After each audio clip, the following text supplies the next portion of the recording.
Para falar mais sobre esse assunto, a gente recebe o infectologista Álvaro Costa, uma das principais referências da infectologia no Brasil. Doutor Álvaro, muito obrigado pela presença, um ótimo dia. A gente está falando sobre um medicamento que já existe há 70 anos. Agora, acho que nunca foi tão falado como neste momento. De fato, quem pode se beneficiar com esse tratamento é uma droga barata, a gente já sabe disso, mas há riscos para quem usa antes de todos os testes realizados. Está correto isso, doutor? Bom dia. Bom dia, Zucatelli. Obrigado pela oportunidade de participar do programa. Bem, é uma droga já de 70 anos, é utilizada para tratar algumas doenças, mas lembrar, toda vez que a gente começa a utilizar uma nova droga, primeiro, quais são os possíveis eventos adversos que essa droga tem para os pacientes? Cloroquina, a hidroxicloroquina. Para quem é diabético, ela pode dar alteração visual. Então vamos pensar que o grupo de pacientes que são mais graves na infecção pelo novo coronavírus são pacientes que têm o diabetes. Então, usar uma droga com potencial de alteração visual tem que ser visto com muito cuidado. Outro problema, a gente fala muito lá dos grupos de risco, são os hipertensos. Os hipertensos podem ter alterações cardíacas. A cloroquina também pode ter alterações no sentido da condução do ritmo cardíaco. Então todo o cuidado, óbvio, é uma perspectiva, todo mundo tem começando a estudar a cloroquina. Quando a gente fala de uma droga nova, tem que ser conduzidos estudos controlados. Eu acho que abre uma linha aí de uma perspectiva grande para o tratamento da infecção pelo novo coronavírus, mas temos que tomar uma série de cuidados quando a gente fala de uma medicação que ainda não há uma comprovação exuberante na literatura, com muitos estudos que falem que ela realmente é a linha do cuidado e que coloquem algumas contraindicações muito claras para o uso dessa medicação no dia a dia.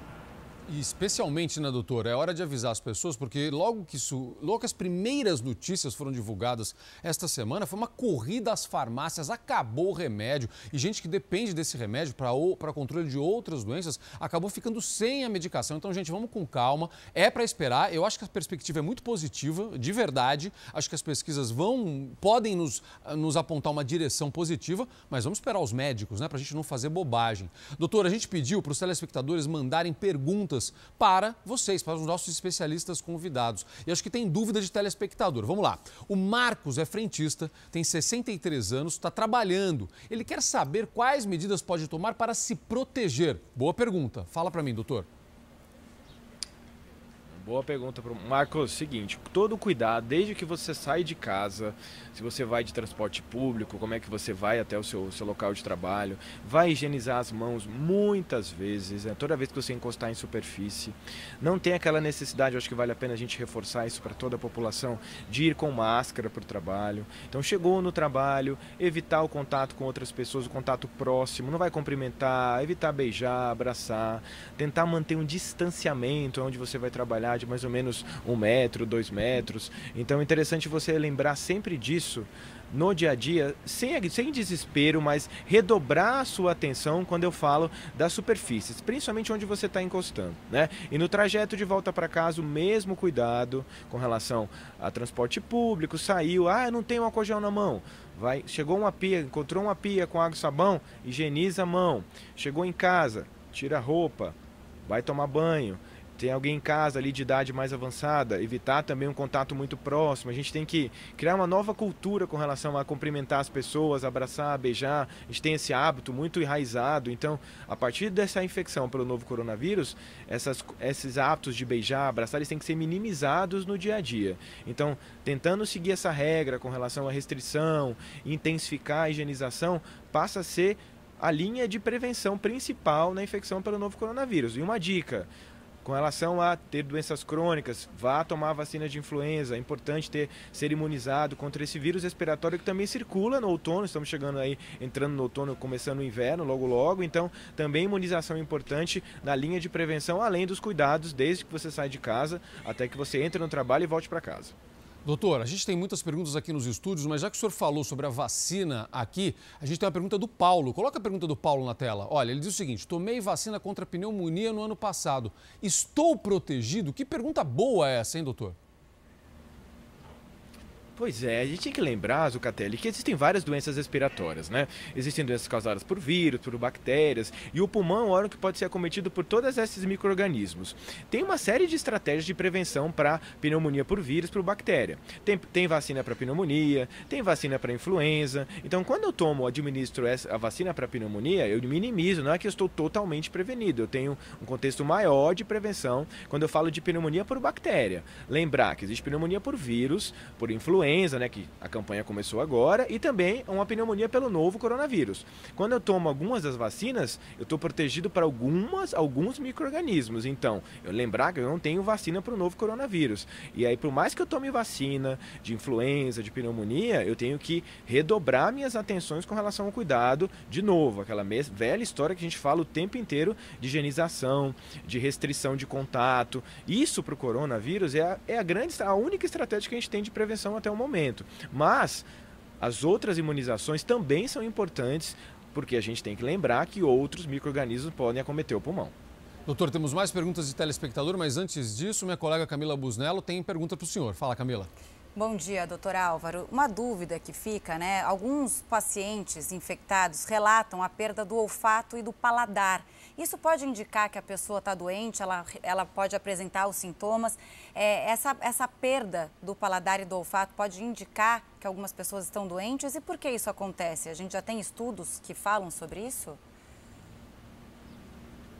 Camila, essa é uma grande dúvida que surgiu durante a semana, né? Os trabalhos começaram a ser publicados, aí lembrar que nós temos uma doença de 3 meses, então quando as publicações elas aparecem, a gente tem que ter um pouquinho de cuidado e como foi desenhado esses estudos, o que eles viram. Realmente, o que se viu aí em algumas séries de casos que foram apresentadas nas últimas semanas, que a anosmia, a perda do olfato e tudo isso pode ser um indicativo de ser uma infecção pelo novo coronavírus. Daí a gente extrapolar e falar que todo mundo que tem essas alterações é o novo coronavírus, aí é um pouquinho de cuidado. Obviamente, muitas doenças podem dar esse quadro clínico. Uma sinusite, uma mais agressiva, pode ter essas alterações.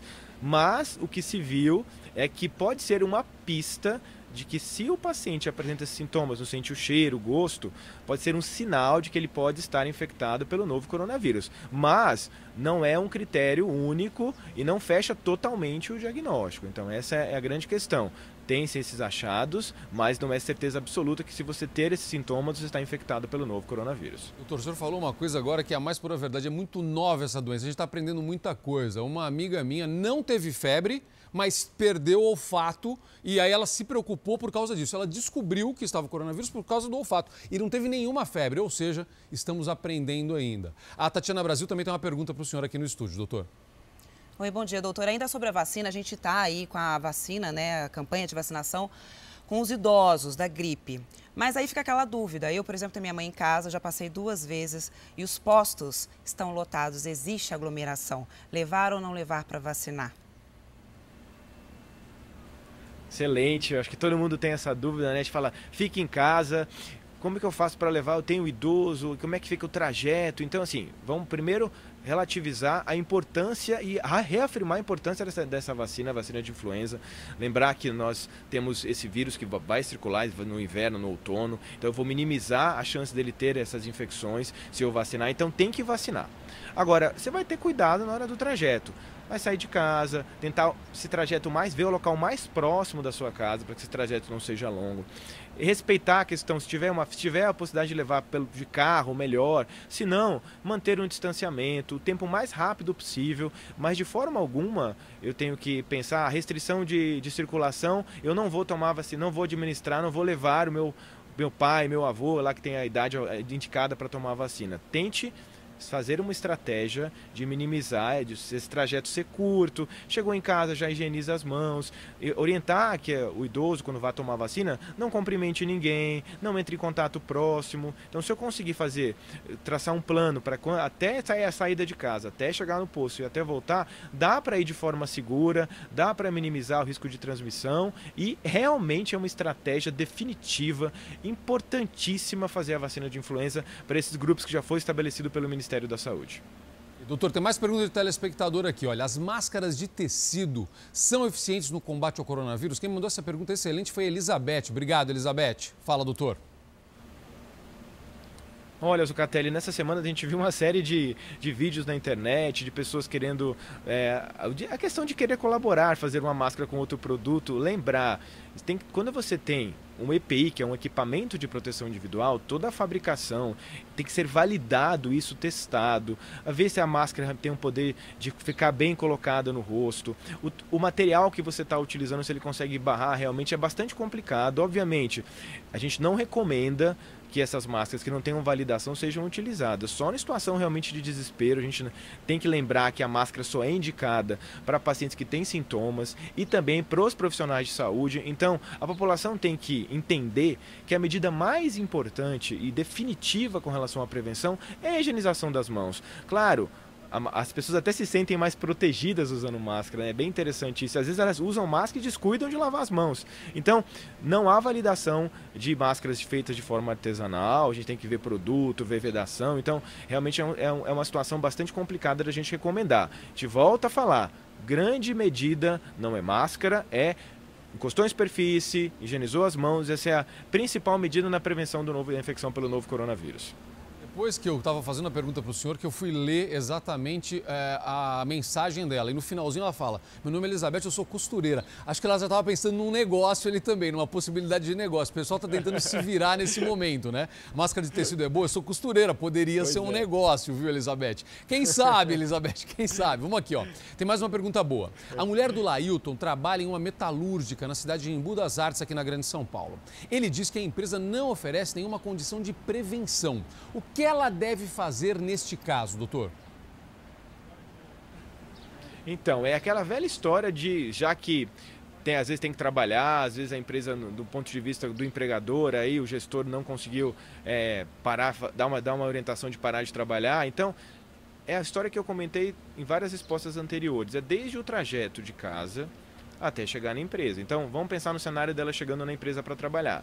Então, tentar evitar cumprimento, abraço, encostar nas pessoas, tentar manter um distanciamento. A gente sabe que na prática às vezes é difícil, mas pelo menos tentar. Se encostar em superfície, realmente higienizar as mãos toda hora. Quando ela voltar do trabalho, transporte público, se for de ônibus, se for de usar algum transporte público, se encostou, se você tiver um álcool gel portátil para levar, ótimo. Se não, tem pia com água e sabão, vai higienizar as mãos. Então, é um ritual, né, que tem que ser intensificado.